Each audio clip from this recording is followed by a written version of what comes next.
दिया गया है। श्री कृष्ण कहते हैं, एक प्रेरक जीवन दर्शन।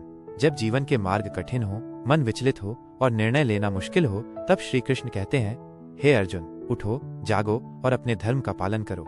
वे केवल एक देवता नहीं बल्कि एक मार्गदर्शक हैं जो अर्जुन के माध्यम से हम सभी से बात करते हैं। कर्म की प्रधानता।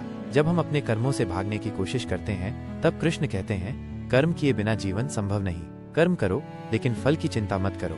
यह सिखाता है कि मेहनत ईमानदारी से करनी चाहिए, परिणाम स्वतः मिलेंगे। वर्तमान में जीना। जब हम दुखों से घबरा जाते हैं, तब श्री कृष्ण याद दिलाते हैं, जो हुआ अच्छा हुआ, जो हो रहा है वह भी अच्छा है और जो होगा वो भी अच्छा ही होगा। ये हमें वर्तमान में जीना सिखाता है, न अतीत की चिंता करनी है न भविष्य की।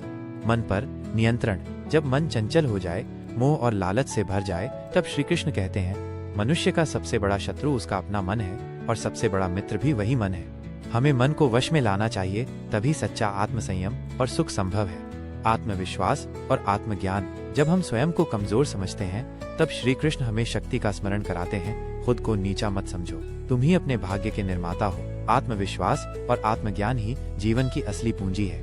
क्षमा और नया आरंभ।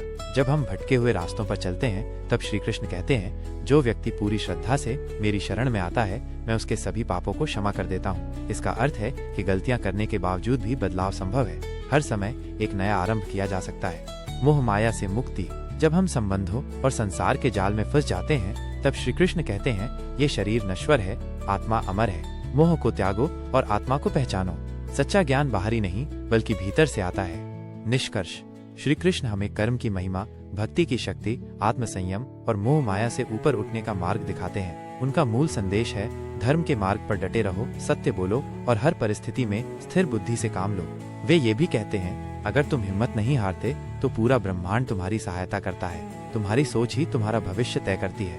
हर संकट एक अवसर है अपने भीतर झांकने